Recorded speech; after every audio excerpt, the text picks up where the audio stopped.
ఇవాళ మాది గుత్తి వంకాయ అండి. ఉల్లి కారం పెట్టి ఇలా కట్ చేసుకొని లోపల పుచ్చు లేకుండా చూసుకొని పెట్టుకున్నాను. కడుక్కొని వేసుకోవాలి. ఇది ఒకటి తరగలేదు.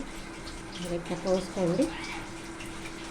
పోసుకొని పుచ్చు లేకుండా చూసుకొని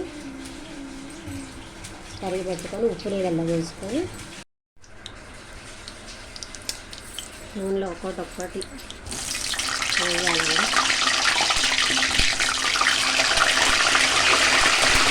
గుత్తి వంకాయ కూర సూపర్ ఉంటుందండి. కనపప్పు నుంచి కూడా వండచ్చు. ఈసారి అరచి అది చూపిస్తాను. ఇది ఉల్లిగడ్డ కారం, గుత్తి వంకాయ నెయ్యి తిరగబెట్టి మూత పెట్టుకొని మగ్గించుకుంటాము. నేనైతే 5 ఉల్లిగడ్డలు తీసుకొని తరుక్కొని పెట్టుకున్నాను. దీన్ని మిక్సీలో వేద్దాము. 5 ఉల్లిగడ్డలండి, 5 ఉల్లిపాయలు. దీంట్లోనే ఒక చెంచా ఉప్పు, తగినంత వేసుకోండి. తగినంత ఉప్పు వేసుకోండి.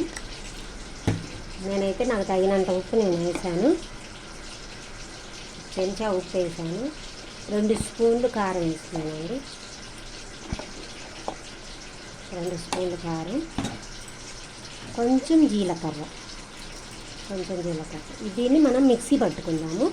సో ఇవైతే ఉల్లిపాయ తొక్కలండి. ఇది చూసి ఉల్లిపాయ తొక్కలు ఇవి నీళ్ళల్లో కలిపి నేను బియ్యం నీళ్ళల్లో వేసేసి మొక్కలకి ఇస్తాను. ఒకరోజు నానబెట్టి మొక్కలకి ఇస్తాను. వంకాయలు అయితే వేగిపోయినాయండి. వంకాయలు వేగిపోయినాయి. ఒక్కొక్కటి ప్లేట్లోకి తీసుకున్నాం.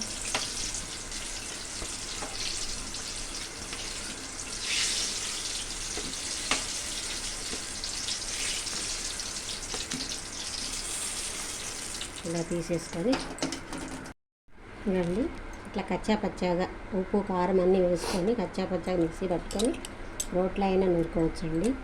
అంత నూనె, వేయించిన నూనె కొంచెం తీసేసి ఇంత నూనె ఉంచుకొని దీంట్లో వేయించుకోవాలి.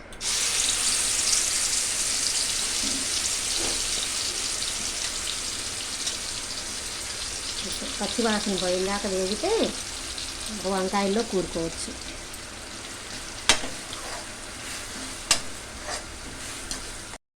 ఇట్లా వేగిపోయింది. దీన్ని వంకాయల్లో కూరుకుందాం.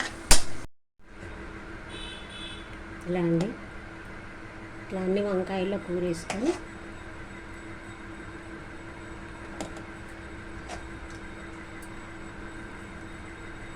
ఇట్లా మొత్తం కూరేసుకొని వంకాయల్లో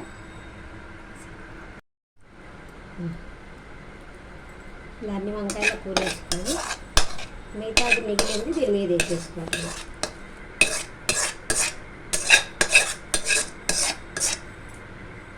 అన్నీ వేసేసుకొని కొంచెం కరివేపాకు సర్వ్ చేసుకుంటే